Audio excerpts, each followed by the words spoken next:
तो नमस्कार दोस्तों। तो सभी मेरे बहन भाई कैसे हैं जो एसएससी जीडी की तैयारी कर रहे हैं। तो आशा करते हैं सभी अच्छे होंगे। तो आज ये हमारा पीवाईक्यू का छठा दिन है। तो एडवाइट क्लासेस पे सभी का स्वागत है। तो भाई शुरू करते हैं।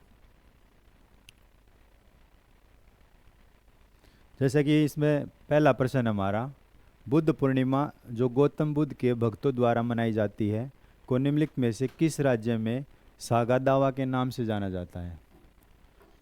तो जो बुद्धिस्ट लोग हैं वो इस सिक्किम जो राज्य है हमारा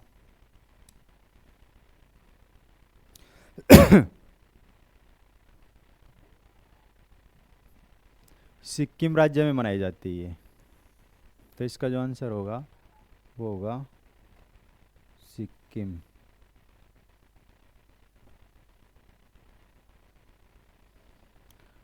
तो आया होगा भाई समझ में। अगला देखते हैं। अगला प्रश्न है, मेघालय की कौन सी पहाड़ियों में सर्वाधिक वर्षा होती है। तो इसका जो आंसर है वो है खासी की पहाड़ियाँ। तो बी ऑप्शन है इसका।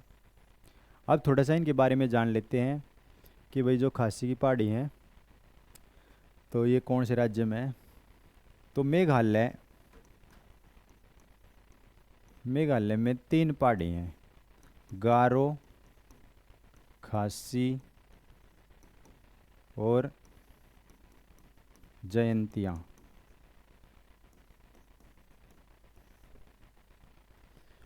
अब यहाँ पर जो मेघालय है यहाँ पर एक स्थान है मासिंगराम।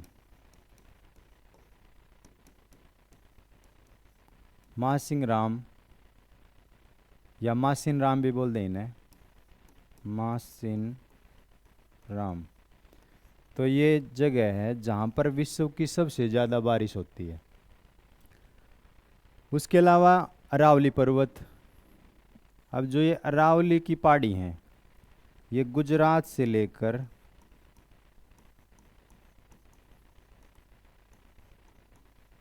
ये दिल्ली तक फैली हुई हैं। और सबसे ज़्यादा जो ये हैं अरावली की पहाड़ी ये राजस्थान में है। इनकी सबसे ज़्यादा जो फैलावट है राजस्थान। तो राजस्थान में ये लगभग 550 किलोमीटर के आसपास है। यदि हम अरावली पर्वत पे थोड़ी खांसी होगी दोस्तों, एक हमारे टेक्निकल भाई हैं ये सजल, तो इनको कई दिन पहले खांसी जुकाम हो रहा था तो लगा दिन ने, तो थोड़ा सा बुरा मत मानियो, बीच में हो जाएगी गड़बड़। तो अरावली जो पर्वत है इसके बारे में जानने थे।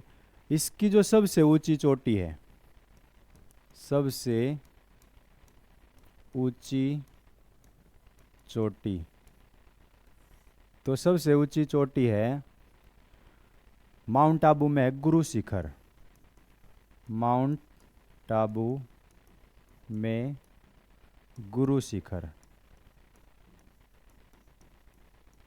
तो गुरु जो शिखर है इसकी हाइट जो है वो 1722 मीटर है। तो इसमें इतना ही। आगे देखते हैं नीलगिरी। अब जो नीलगिरी की पहाड़ी हैं ये तमिलनाडु में है, तमिलनाडु। उसके बाद देखें जैसे शिवालिक। तो शिवालिक की जो पहाड़ी हैं ये हिमालय के अंदर हैं और इनकी जो लंबाई है, यानी कि ये जो हिमालय का बाहरी हिमालय है उसके अंदर है ये, और ये ब्रह्मपुत्र तक फैली हुई है, यानी कि असम तक फैली हुई है हिमालय में। तो इनकी जो लंबाई है वो लगभग 2400 किलोमीटर है। तो समझ में आया होगा। अगला देखते हैं। अगला प्रश्न है, निम्नलिखित में से किस मामले में लोकसभा और राज्यसभा को समान शक्तियाँ प्राप्त नहीं हैं। तो इसमें जैसे ऑप्शन है धन विधेयक पारित करने में, संवैधानिक संशोधन, सर्वोच्च न्यायालय और हाई कोर्ट के न्यायाधीशों पर महाभियोग चलाने में, राष्ट्रपति पर महाभियोग। तो तीनों, ये जो तीनों हैं इनमें तो समान शक्ति है, लेकिन जो धन विधेयक है वो केवल लोकसभा में पेश किया जाता है, लोकसभा में। और आर्टिकल 110 में धन विधेयक है।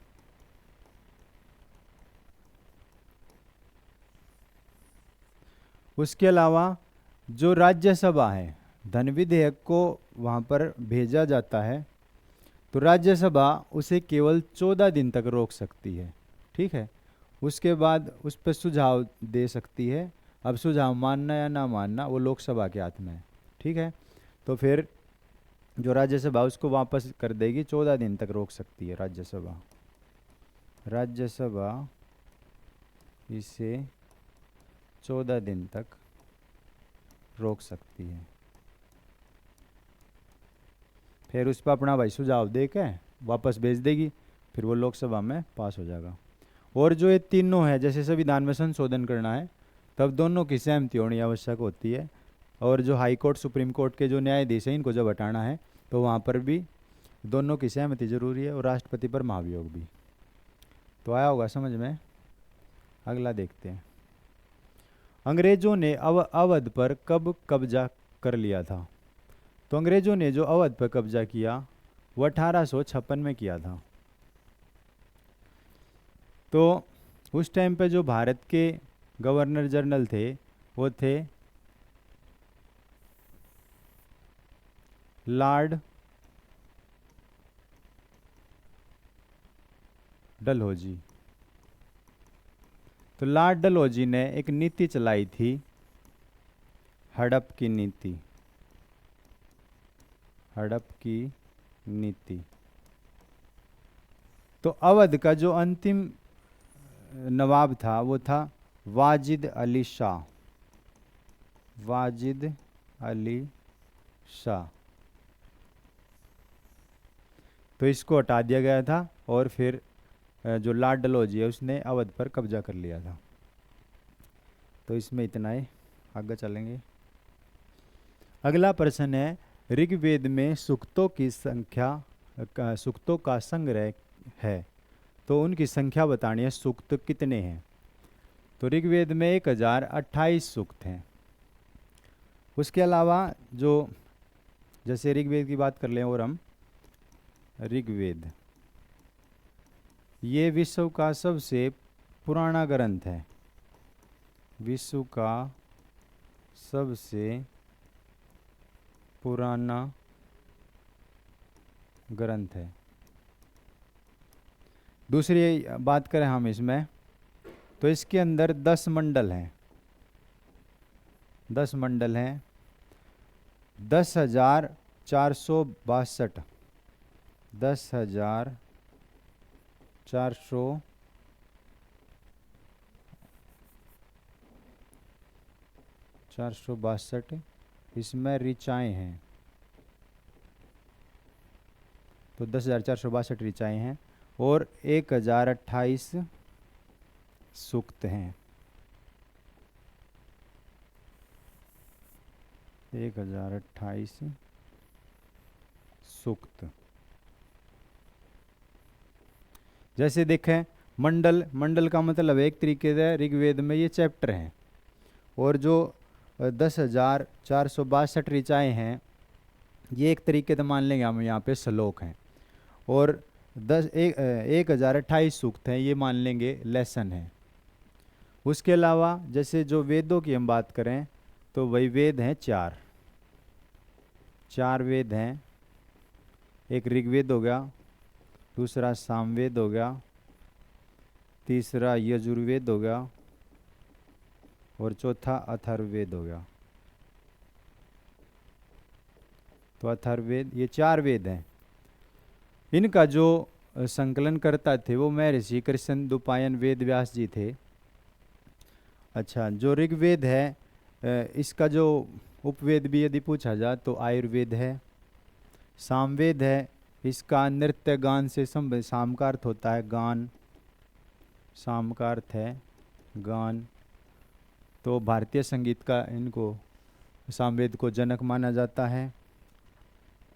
तो जो भरतनाट्यम है, जो वो थे महर्षि भरत थे, तो उनके द्वारा जो भरतनाट्यम या नृत्य संगीत वगैरह, तो वो यहीं से लिया गया है। यजुर्वेद है, इसका जो ये गद्य और पद्य दोनों में है, और 6 स्वर मंत्रों के द्वारा जो है इसमें बलि के दौरान 6 स्वर मंत्रों का उच्चारण किया जाता था। उसके बाद यदि अथर्ववेद की बात करें तो इसमें जादू मंत्र टोना है, तो ये एक तरीके का शिल्प वेद है। यजुर्वेद धनुर्वेद है। तो इनमें इतनी जानकारी, और आगे चलते हैं। अब अगला प्रश्न है, भारत के संविधान का अनुच्छेद 17 डैश से संबंधित है। तो जो 17 है इसके अंदर है असमरसता का अंत, यानी कि जो छुआछूत है वो नहीं होगी। ठीक है, तो आर्टिकल 14 से लेकर आर्टिकल 18 तक ये हमारा समानता का अधिकार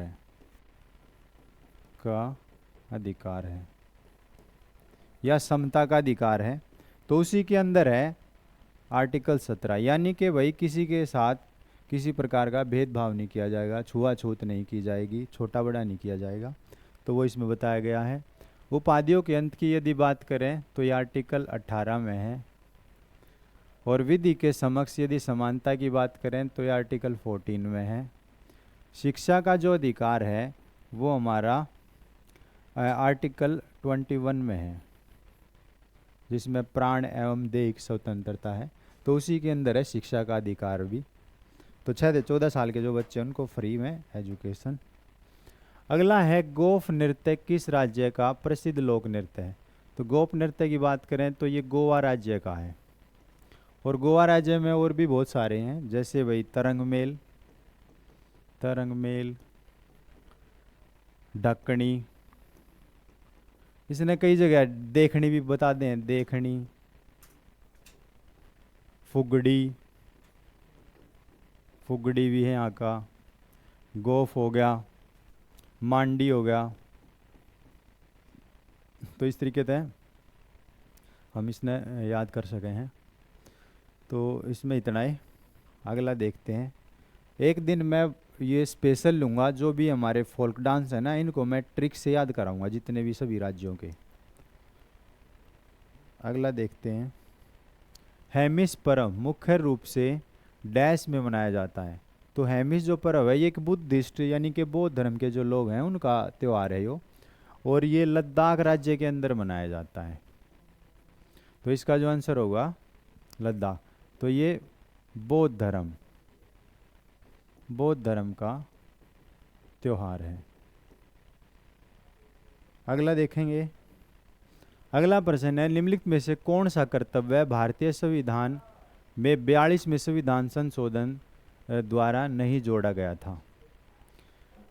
तो जो भारत की प्रभुता, एकता और अखंडता की रक्षा है, उसे अक्षुण्ण बनाए रखना है, तो ये तो जोड़ा गया था भाई।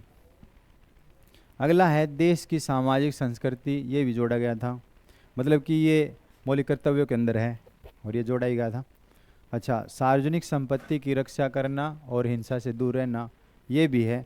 तो इसका जो आंसर होगा वो डी होगा, यानी कि 6 से 14 साल के बच्चों को या प्रतिपाल्य को शिक्षा के अवसर प्रदान करना।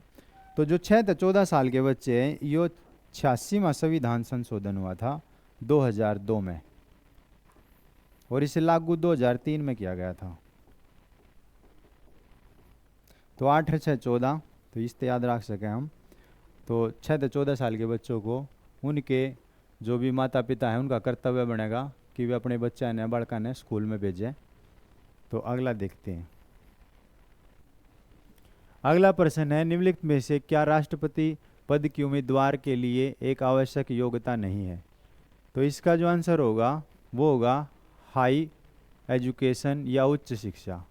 भारत का जो राष्ट्रपति या प्रधानमंत्री है उसके लिए कोई भी एजुकेशन की क्वालिफिकेशन की कोई भी आवश्यकता नहीं है।